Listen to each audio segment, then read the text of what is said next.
चाय वाला हुक्मरान बनकर औकात भूल गया। New India is dangerous. New India comes into your home and kills you.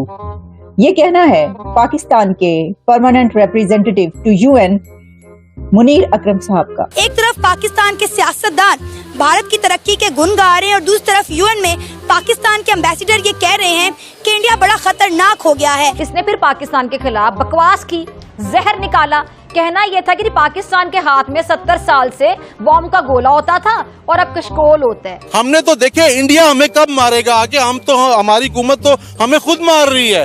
India पे तो वो आगे मार दे उसका तो अफसोस नहीं है। सिर्फ यही नहीं हुआ बल्कि इसके बाद डॉक्टर जयशंकर की तरफ से इसका रिप्लाई भी दिया गया।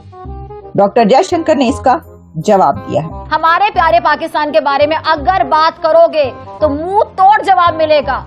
ऐसा मुंह तोड़ेंगे कि फिर ये मुंह बात करने के काबिल नहीं रहेगा नरेंद्र मोदी साहब। उसके चंद घंटे के बाद डॉक्टर जयशंकर की तरफ से एक स्पीच की गई जिसमें उन्होंने ये कहा कि अगर तुम दहशतगर्दी करके भागोगे। अब खाली बॉम्ब का गोला नहीं रहा है नरेंद्र मोदी, ये एटमी गोला बन चुका है। हमारी शराफत और खामोशी को हमारी कमजोरी ना समझना। अभी जो हालात बने हुए यकीन करें ये तो इंडिया की शराफत है कि वो कुछ नहीं कर रहा। वो मेरा ख्याल है अपनी अवाम को कुछ खिलाना चाहता है, अपनी अवाम को तरक्की देना चाहता है। नहीं तो जो पाकिस्तान के हालात हैं इस टाइम जंग 10 दिनों में वो जीत सकता है। अगर पाकिस्तान ने बॉम्ब का ये गोला चला दिया ना तो मोदी जी फिर आपकी सारी नोटंकियां 1 सेकंड में। Today, even India's enemies know this is Modi. This is the new India. This new India comes into your home and kills you. Unquote. Madam President, I submit. This new India is a dangerous entity. ये आपने उनका जो भी उन्होंने कहा वो आपने सुन लिया। उनकी एक लंबी तकरीर थी लेकिन उसका क्रक्स ये कि उन्होंने कहा कि क्योंकि इंडिया के वजीर आजम ने कहा था तो उन्होंने कहा कि ये अब डेंजरस एंटिटी। अब देखिए इसके अंदर असल में ये बात क्या हो रही है।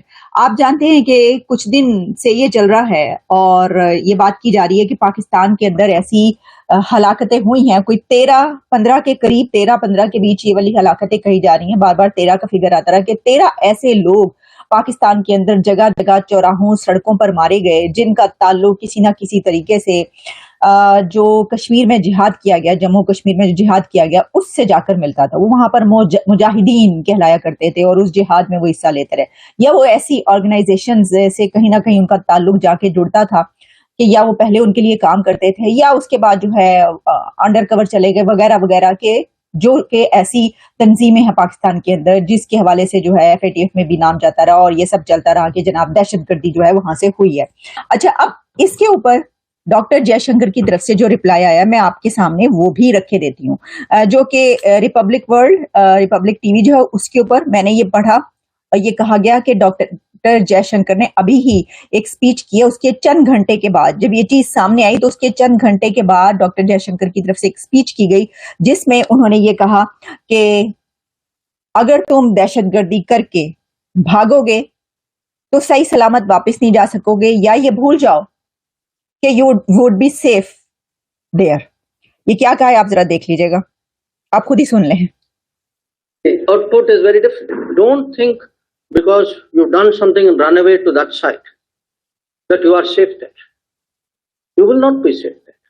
It may not. You will not be safe across the line of control. You will not be safe across the international boundary. So there was a very, very clear, direct message out there, and I think the people to whom that message was intended to be sent, जिन तक message पहुंचना था पहुंच गया। उन्होंने कहा कि जिनके लिए ये मैसेज है उनको पता चल जाएगा, उन तक ये मैसेज पहुंच गया होगा। ये डॉक्टर जयशंकर ने कहा। और मैसेज क्या है कि अगर आप दहशतगर्दी करेंगे और आप भागकर चले जाएंगे तो आप ये भूल जाएं कि आप महफूज रहेंगे या सेफ रहेंगे। दूसरी तरफ LOC का भी उन्होंने कहा कंट्रोल करके चले जाएंगे या दुनिया में किसी भी जगह पर इंटरनेशनल बॉर्डर आप कोई क्रॉस करके जाएंगे तो आप सेफ नहीं रह पाएंगे।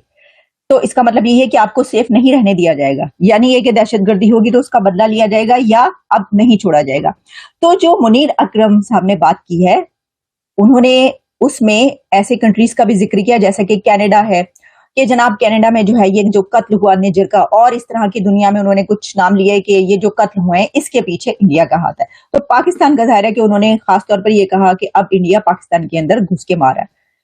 अगर आप मेरा तजिया इसके ऊपर चाहते हैं तो मेरा एनालिसिस, मेरा तजिया ये है कि जो ये बात की गई कि new India is very dangerous, new India is dangerous, तो देखिए आपका पड़ोसी तो उस वक्त ही बहुत खतरनाक हो जाता है कि जब वो दुनिया की 5वीं बड़ी मईशत बन जाए और आप दिवालिया होने के करीब हों। आपका पड़ोसी तो उस वक्त ही बहुत खतरनाक बन जाता है कि जब आप IMF के सामने नाक रगड़ रहे हों और आपका पड़ोसी स्टॉक एक्सचेंज में 5 ट्रिलियन क्रॉस कर जाए। आपका पड़ोसी, आपका नेबर तो उस वक्त ही बहुत खतरनाक हो जाता है कि जब पूरी दुनिया के डेलीगेशंस वहां पर जा रहे हों और वहां पर पूरी दुनिया की इन्वेस्टमेंट आ रही हो और आपको खाने के लाले पड़े हों। आपका पड़ोसी, आपका नेबर तो उस वक्त ही आपके लिए बहुत खतरनाक हो जाता है कि जिस वक्त आपका और उसका कोई कंपैरिजन ही नहीं रहता, आपका और उसका कोई कंपैरिजन ही नहीं हो सकता। नरेंद्र मोदी भी इसी बीमारी में मुब्तला है। वैसे तो पाकिस्तान के खिलाफ इसकी जो नौटंकियां हैं, बकवास है, पूरा साल चलती रहती है, मगर भारत में इलेक्शन करीब आते ही इसका मरज कुछ ज्यादा ही बढ़ जाता है। दिमाग इसका आपको पता है कि ऑलरेडी खराब है, लेकिन इसे ये पता है कि भारत के इलेक्शंस में पाकिस्तान मुखालिफ बयानात का चूरन जो है ना, मंचन बहुत ज्यादा बिकता है, इसीलिए पाकिस्तान के खिलाफ खूब बकबक करता है। और इस बार ये जो आप देख लें कि हरियाणा में इलेक्शन रैली से खिताब करते हुए इसने फिर पाकिस्तान के खिलाफ बकवास की, जहर निकाला।